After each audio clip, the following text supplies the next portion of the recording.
तो तुमने अपने एक्नेस को ठीक करने के लिए महीनों तक स्किन केयर करा, मॉइस्चराइज़र, सनस्क्रीन, फेस वॉश, या फिर हो सकता है तुम ट्रेटनोइन यूज़ कर रहे हो, एडाप्लिन यूज़ कर रहे हो, या फिर सैलिसिलिक एसिड, एंड फाइनली तुम्हारी स्किन अच्छी भी हो गई, सारे पिंपल्स चले गए, एक्नेस चले गए।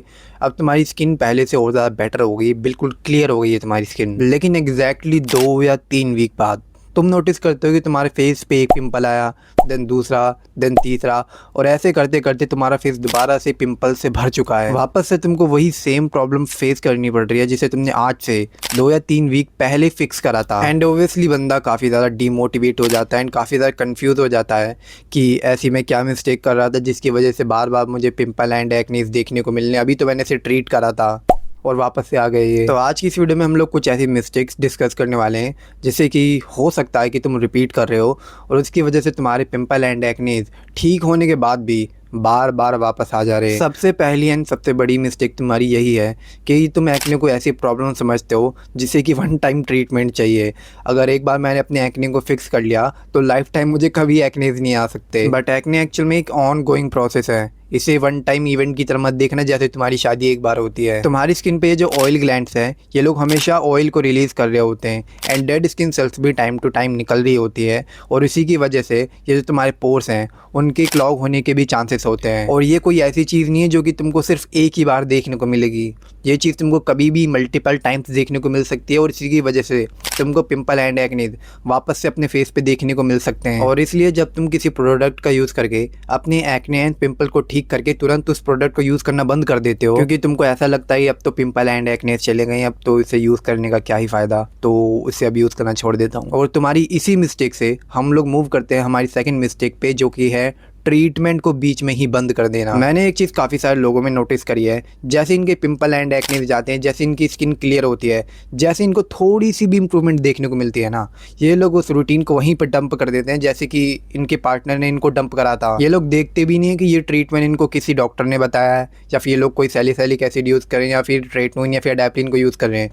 थोड़ी सी इंप्रूवमेंट मिली, ये लोग रूटीन को फॉलो करना बंद कर देते हैं क्योंकि इनको लगता है कि इसका काम हो चुका, अब तो पिंपल एंड एक्ने जा चुके हैं जो कि अब वापस नहीं आने वाले। लेकिन ज़्यादातर इफेक्टिव ट्रीटमेंट्स जैसे कि रेटिनॉइड या फिर तुम्हारी बेंजोइल पेरोक्साइड ये तुम्हारी स्किन प्रॉब्लम को क्योर नहीं करती। इनका काम है तुम्हारे एक्ने को मैनेज करना। मतलब जब तक तुम इन्हें यूज़ कर रहे हो तब तक तुम्हारा oil production and pore clogging ये चीज़ें कंट्रोल में रहेंगी, एंड जैसे ही तुम इन चीज़ों को यूज़ करना बंद करोगे तुम्हारी स्किन धीरे धीरे करके अपनी पहली वाली स्टेट में वापस से चली जाएगी। क्योंकि जो एक्चुअल रीज़न था तुम्हारे एक्ने एंड पिंपल्स का, फिर वो चाहे हार्मोनल हो या फिर वो जेनेटिक्स, वो सब चीज़ें तो गई नहीं, वो सब चीज़ें वहीं पे प्रेजेंट है। वो सब चीज़ें सिर्फ थोड़े टाइम के लिए कंट्रोल में आई थी जब तक के लिए तुम उन क्रीम्स को यूज़ कर रहे थे। इस चीज़ को तुम ऐसे इमेजिन कर सकते हो, तुम डेली जिम जाते हो, मसल बिल्ड करते हो, एक्सरसाइज करते हो, अब धीरे धीरे करके तुम जैक्ड होते जाते हो। बट जैसे ही तुमने जिम जाना छोड़ा धीरे धीरे तुम्हारे सारी मसल श्रिंक होती जाएगी एंड तुम लोग वापस से हड्डी जैसे हो जाओगे जैसे मैं हो रखा हूँ अभी।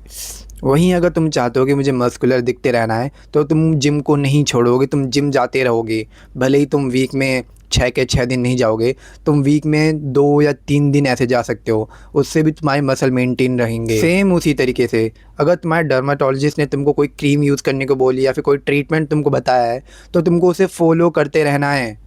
भले ही तुम्हारी स्किन कितनी भी ज़्यादा क्लियर क्यों ना हो जाए, तुमको उसे तब भी फॉलो करते रहना है जितनी ड्यूरेशन के लिए तुम्हारे डर्माटोलॉजिस्ट ने उसे फॉलो करने को बोला है। एंड थर्ड नंबर का पॉइंट है हॉर्मोन्स का रोल, जो कि तुम्हारे कंट्रोल में होता ही नहीं है। एक्ने का एक बहुत बड़ा रीज़न हार्मोनल फ्लक्चुएशन भी हो सकता है। जब तुम्हारी बॉडी में एंड्रोजन एक्टिव होता है तो फिर वो चीज़ तुम्हारे ऑयल ग्लैंड्स को ज़्यादा सीबम रिलीज करने के लिए ट्रिगर करता है। ज़्यादा ऑयल मतलब ज़्यादा क्लॉग पोर्स, और जितने ज़्यादा क्लॉग पोर्स मतलब उतने ही ज़्यादा एक्ने ब्रेकआउट्स। ये हार्मोनल चेंज तुमको तुम्हारी प्यूबर्टी के दौरान सबसे ज़्यादा देखने को मिलेगा। लेकिन ये चीज़ सिर्फ तुम्हारी प्यूबर्टी या फिर तुम्हारे टीनेज ईयर तक लिमिटेड नहीं है। स्ट्रेस, स्लीप साइकिल का डिस्टर्ब होना एंड यहाँ तक कि तुम्हारा मेंस्ट्रुअल साइकिल भी तुम्हारे इस हार्मोन को डिस्टर्ब कर सकती है, और इस रीज़न की वजह से एक्ने तुम्हारे साइक्लिक पैटर्न में वापस आते रहते हैं। मतलब कि एक पर्टिकुलर टाइम पर एक्ने आना, देन वापस से ठीक हो जाना, देन वापस से आ जाना। और ये वाला पॉइंट सबसे ज़्यादा इंपॉर्टेंट इसलिए है क्योंकि हो सकता है तुमको तुम्हारे एक्ने तुम्हारे हार्मोनल चेंज की वजह से देखने को मिल रहे हो।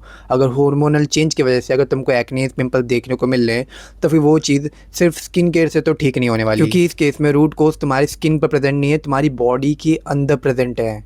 एक्चुअल में तुम्हारे हार्मोन्स हैं। अब फोर्थ नंबर का पॉइंट है बैक्टीरिया रेजिस्टेंट। अब इस मिस्टेक को बहुत कम लोग जानते हैं, बट इसे समझना बहुत ज़्यादा इंपॉर्टेंट है। देखो एक्ने में एक बैक्टीरिया इन्वॉल्व होता है जो कि तुम्हारे पोर्स के अंदर पनप रहा होता है, और इसी बैक्टीरिया से फाइट करने के लिए तुम लोग यूज़ करते हो एंटीबायोटिक्स। और ये एंटीबायोटिक्स कोई क्रीम के फॉर्म में भी हो सकती है या फिर कोई टैबलेट के फॉर्म में भी हो सकती है। एंड इनिशियली ये एंटीबायोटिक्स बहुत अच्छे से वर्क करती है, तुम्हारी स्किन को क्लियर कर देती है, एक एक पिंपल एंड एक्नीज गायब हो चुके होते हैं। लेकिन अगर एंटीबायोटिक्स को तुम बहुत लंबे टाइम तक यूज़ करते हो या फिर गलत तरीके से तुम इसे यूज़ करते हो तो फिर ये बैक्टीरिया एंटीबायोटिक्स के अगेंस्ट एक रेजिस्टेंस डेवलप कर लेता है। मतलब कि पहले जो तुम क्रीम या फिर टैबलेट यूज़ कर रहे थे अपने एक्ने को क्योर करने के लिए, अब वो चीज़ वर्क ही नहीं करने वाली, और अब यहाँ पे तुमको पिंपल एंड एक्नीज वापस देखने को मिल सकते हैं, इवन पहले से भी ज़्यादा तुमको देखने को मिल सकते हैं। और यही वो एग्जैक्टली रीज़न है जिसकी वजह से लोग बोलते हैं कि ये प्रोडक्ट पहले तो काफ़ी अच्छे से वर्क करता था बट अब ये वर्क ही नहीं करता, और उल्टा ये लोग उस प्रोडक्ट को गालियाँ देने लगते हैं। और इसीलिए